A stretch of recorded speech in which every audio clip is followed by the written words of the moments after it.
La justice s'empare du web pour défendre les animaux. Entre deuil, merveille et mystère de la nature, et les liens indéfectibles qui nous unissent à nos compagnons à quatre pattes, chaque histoire est une fenêtre ouverte sur le monde fascinant de la cause animale. Bonjour et bienvenue dans la marche des innocents. One Voice a récemment porté plainte contre Le Bon Coin pour des annonces illégales concernant la vente d'animaux en ligne.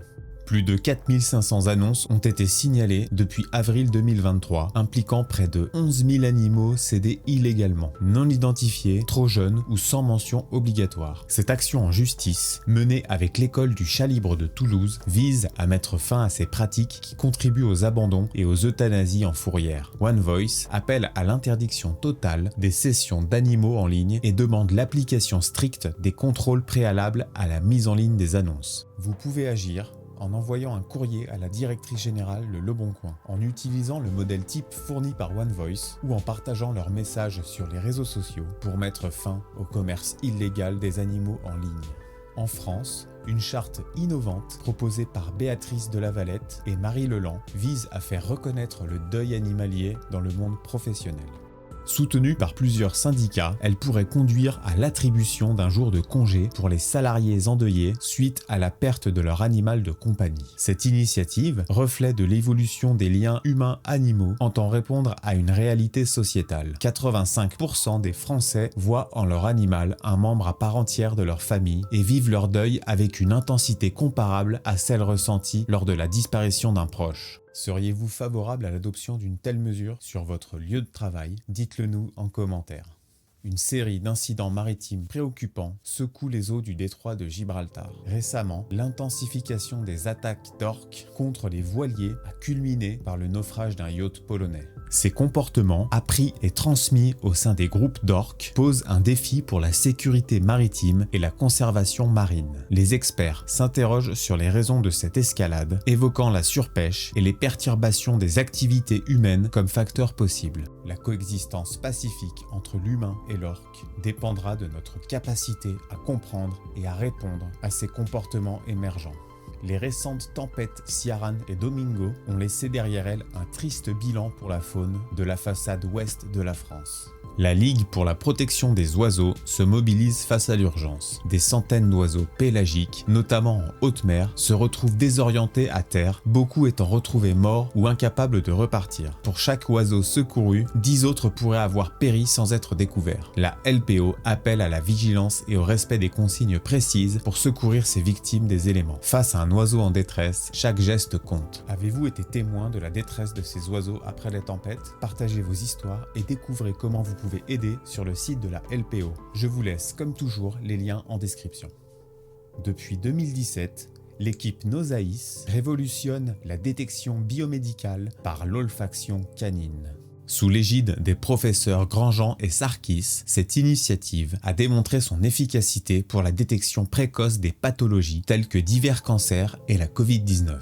Les chiens, spécialement formés, proposent une alternative rapide, non invasive et économique, dépassant souvent les performances des technologies existantes. Les recherches actuelles visent à élargir cette méthode à d'autres affections. Toutefois, il est crucial de veiller à ce que les chiens engagés bénéficient de soins attentifs, d'affection, de périodes de repos et que leur contribution se fasse dans le respect de leur bien-être physique et psychologique. Nous approchons de la fin de l'année, alors découvrons les plus belles photos de 2023. La photographie a le pouvoir unique de capturer l'essence même de la vie sur Terre, comme en témoignent les résultats des concours de la Nature Conservancy et des Dog Photography Awards. D'une part, la biodiversité de notre planète est magnifiée à travers l'image d'un triton alpestre, vainqueur parmi plus de 189 000 clichés, rappelant la fragilité et la beauté de la nature qui nous entoure. D'autre part, l'indéfectible lien entre l'homme et le chien est célébré avec plus de 1440 œuvres où chaque photo raconte une histoire de complicité et d'amour, soulignant la diversité et l'émotion que nos compagnons canins apportent dans nos vies. Partagez avec nous vos propres moments d'émerveillement et continuons ensemble à célébrer et à préserver ces instants d'une valeur inestimable. Et on continue avec l'actualité condensée. En Islande, la saison de la chasse à la baleine a été suspendue, un combat mené par la fondation Captain Paul Watson. Christian Loftsson est au cœur de cette controverse pour sa détermination à chasser les rorquals menacés. La fondation, dédiée à la protection des océans par l'intervention directe, célèbre cette victoire temporaire. Malgré l'alerte d'extinction, l'État augmente de 12% les quotas de pêche de l'anguille européenne, espèce en danger critique. Ignorant les conseils scientifiques qui ne préconisent aucune prise pour 2024, la France autorise 26 tonnes pour la consommation et 39 tonnes pour le repeuplement. Face à cette décision controversée, 3500 chefs, dont Thierry Marx, refusent de servir ce poisson menacé. En 2023, la tendance est au prénom commençant par U pour nos amis à quatre pattes. Selon Animaux Relax, le prénom Una domine pour les femelles, suivi de Ulka et Uma. Pour les mâles, Ulysse prend la tête, avec Uno et Usco en embuscade. Et vous, quel nom avez-vous donné à vos compagnons? Dites-le nous en commentaire. Dans notre série dédiée à la sentience animale, nous continuons avec les travaux de Donald Broom, biologiste et professeur à l'université de Cambridge.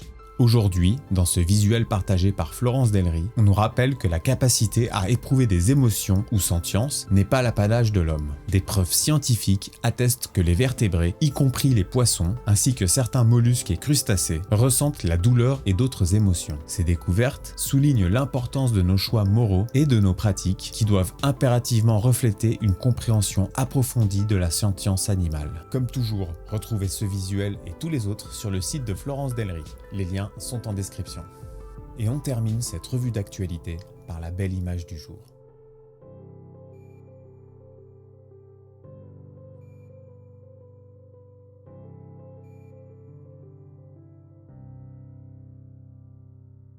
Merci d'avoir suivi cette revue d'actualité. Comme toujours, retrouvez tous les liens en description et rendez-vous demain à 13 h pour un nouvel épisode de La Marche des Innocents. Si cette vidéo vous a plu et que vous voulez soutenir mon travail, pensez à la partager, à commenter et si ce n'est pas déjà fait, à vous abonner.